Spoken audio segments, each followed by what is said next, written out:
Hello friends, welcome to சமையல் சம்பவம். இன்னைக்கு நம்ம சேனலில் ஒரு ப்ரோட்டீன் ரிச் தோசை தான் பார்க்க போகிறோம். உங்களுக்கு வந்து ப்ரோட்டீன் டெஃபிஷியன்சி இருக்குது அப்படின்னா இந்த தோசையை வந்து வாரத்துக்கு ஒரு தடவை கண்டிப்பாக சேர்த்துக்கோங்க. இந்த தோசை பண்ணுற ப்ரொசீஜரும் ரொம்பவே ஈஸி தான். இன்னைக்கான விடுதலை என்னன்றதை சொல்லிடுறேன். அள்ள முடியும், ஆனால் கிள்ள முடியாது. இதுக்கான ஆன்சர் தெரிஞ்சால் கமெண்ட் செக்ஷனில் சொல்லுங்கள். இப்போ இந்த அடை தோசை எப்படி செய்கிறதுன்னு பார்க்கலாம்.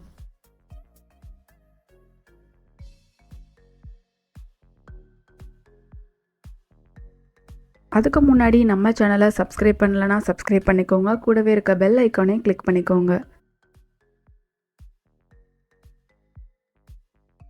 இந்த அடை தோசை பண்ணுறதுக்காக 50 கிராம் அளவுக்கு பச்சரிசி அண்ட் 50 கிராம் புழுங்கல் அரிசி எடுத்திருக்கேன்.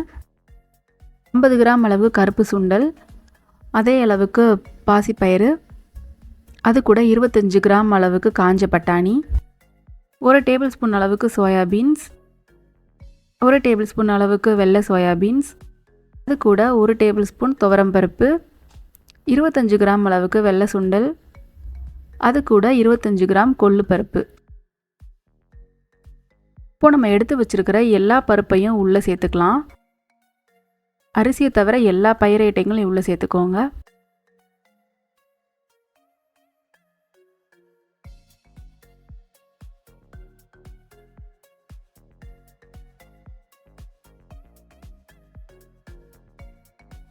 இப்போ இந்த எல்லா பயிரையும் நல்லா கழுவி எடுத்துக்கலாம். ஒரு தடவைக்கு 2 தடவை நல்லா அலசிக்கோங்க. அப்போ தான் அதில் இருக்க டஸ்ட் எல்லாமே போகும். இதில் வந்து நம்ம குழம்பு கடலைப்பருப்பு சேர்க்கலை. நார்மலாகவே அடை தோசைக்கு கண்டிப்பாக குழம்பு கடலைப்பருப்பு சேர்ப்பாங்க. நம்ம ஏன் சேர்க்கலை அப்படின்னா இதை வந்து இன்னும் கொஞ்சம் ப்ரோட்டீன் ரிச்சாக பண்ண போகிறோம். குழம்பு கடலைப்பருப்பு சாப்பிட போது உடம்பு நல்லா வெயிட் போடுன்னு சொல்லுவாங்க. பட் இந்த பருப்பு ஐட்டங்களில் வந்து அந்தளவுக்கு வெயிட் போடாது. அது மட்டும் இல்லாமல் இதில் நார்ச்சத்து ரொம்ப அதிகமாக இருக்குது, ப்ரோட்டீனும் அதிகமாக இருக்குது. இதில் நம்ம வந்து கொள்ளு பருப்பு சேர்த்துருக்கோம். இதை வந்து காணப்பயிறுன்னு சொல்லுவாங்க. இந்த காணப்பயிறு சேர்க்கும் போது உடம்புல வந்து கொழுப்பு சேராது, வெயிட் லாஸ்க்கு ரொம்பவே ஹெல்ப்ஃபுல்லாக இருக்கும்.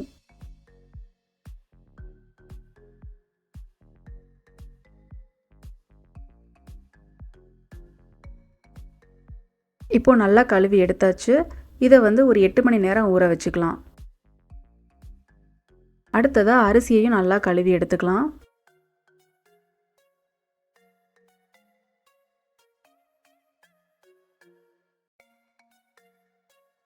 அரிசி கழுவியாச்சு. இது ஒரு 2 மணி நேரம் ஊறினா போதும்.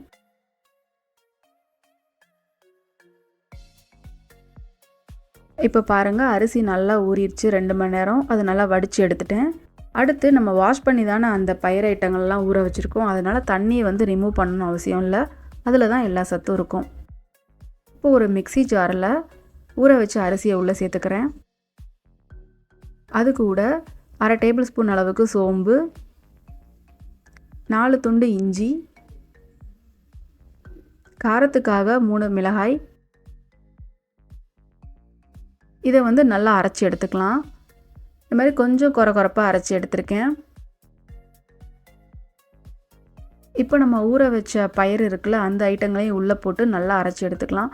இது வந்து ரொம்ப நைஸாக அரைக்கணும்னு இல்லை, ஓரளவு கொரப்பாக அரைச்சிக்கோங்க. நம்ம ஊற வச்ச தண்ணியவே அது கூட ஊற்றி அரைச்சிக்கலாம், அதை வேஸ்ட் பண்ண தேவையில்லை. இப்போது இந்த மாதிரி கொஞ்சம் நிறைய அரைச்சி எடுத்துட்டேன். அடுத்ததாக ஒரு வெங்காயம் அளவு கட் பண்ணி எடுத்திருக்கேன். 1 டேபிள் ஸ்பூன் அளவுக்கு தேங்காயை வந்து சீவி எடுத்திருக்கேன். 1/2 டேபிள் ஸ்பூன் அளவுக்கு ஜீரகம், இதுக்கு தேவையான உப்பு, 1 டேபிள் ஸ்பூன் அளவுக்கு மல்லித்தலையை வந்து கட் பண்ணியிருக்கேன். இப்போ ஒரு ஃப்ரையிங் பேன் எடுத்துக்கோங்க. கொஞ்சமாக ஆயில் ஊற்றிக்கலாம். இதில் வந்து தேங்காயை போட்டு நல்லா வதக்கிக்கலாம். தேங்காய் வந்து கொஞ்சம் ப்ரௌன் கலரில் வர வரைக்கும் வதக்கிக்கோங்க. அப்போ தான் அது அடை தோசையோடு சேர்ந்து சாப்பிடும்போது ரொம்பவே டேஸ்ட்டாக இருக்கும்.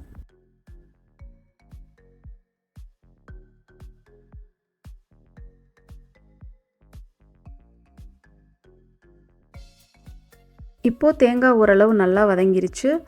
இது கூட வெங்காயத்தையும் சேர்த்து வதக்கிக்கலாம். வெங்காயம் ரொம்ப நேரம் வதக்கணும்னு அவசியம் இல்லை, லைட்டாக வதக்கினாலே போதும்.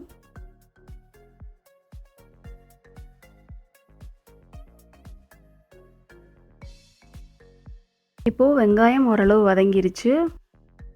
அடுத்து ஒரு பாத்திரத்தை எடுத்துக்கலாம். அதில் வந்து நம்ம அரைச்சி வச்சுருக்கிற பருப்பெல்லாம் உள்ளே சேர்த்துக்கலாம். அது கூட அரிசியும் உள்ளே சேர்த்துக்கிறோம். நம்ம அரைச்சி தானே வச்சுருக்கோம் வலுவலுன்னு, அதையும் உள்ளே சேர்த்துக்கலாம். வெட்டி வச்சுருக்கிற மல்லித்தலை, அது கூட ஜீரகம்,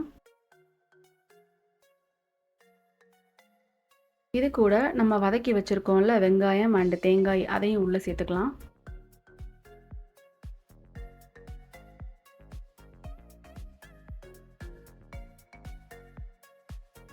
தேவையான அளவு உப்பு, இது எல்லாத்தையும் சேர்த்து நல்லா மிக்ஸ் பண்ணிக்கலாம்.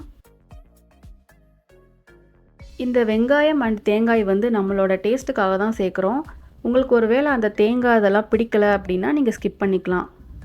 ஆனால் அதோடு சேர்த்து சாப்பிடும்போது அந்த அடை தோசையோட டேஸ்ட்டு ரொம்ப ரொம்ப சூப்பராக இருக்கும். அதுக்காக தான் சேர்த்துக்கிறோம்.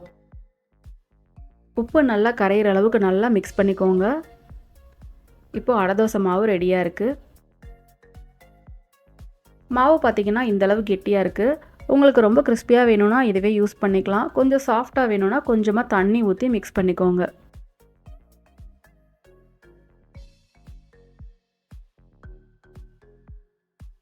இப்போ மாவு கொஞ்சம் லூஸாக இருக்குது. இதுவே எனக்கு சரியாக இருக்குது. இப்போ தோசைக்கல் கொஞ்சம் காஞ்சிருக்கு. இதில் நான் வச்சுருக்கிற அந்த மாவு மிக்ஸை வந்து உள்ளே சேர்த்து நல்லா தோசை மாதிரி இழுத்துக்க போகிறேன். இது வந்து கரண்டியில் எந்தளவு வரும்னு எனக்கு தெரியல. பட் கையில் நம்ம இந்த மாதிரி இழுத்து விடும்போது அதோட ஷேப் வந்து ரொம்பவே நல்லா வரும்.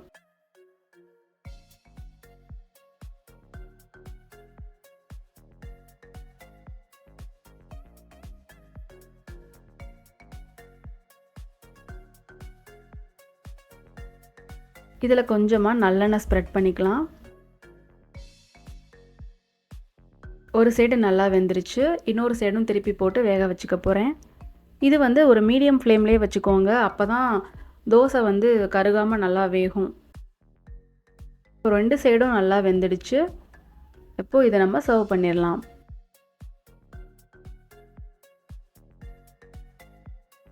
நம்மளோட சத்தான அடை தோசை சூப்பராக ரெடி ஆகிடுச்சு. நீங்களும் இந்த ரெசிபியை உங்கள் வீட்டில் ட்ரை பண்ணிவிட்டு எப்படி இருக்குன்னு சொல்லுங்கள். உங்களுக்கு அந்த விடுகதைக்கான ஆன்சர் தெரிஞ்சால் கண்டிப்பாக கமெண்ட் செக்ஷனில் சொல்லுங்கள். மறக்காமல் நம்ம சேனலை சப்ஸ்கிரைப் பண்ணிக்கோங்க.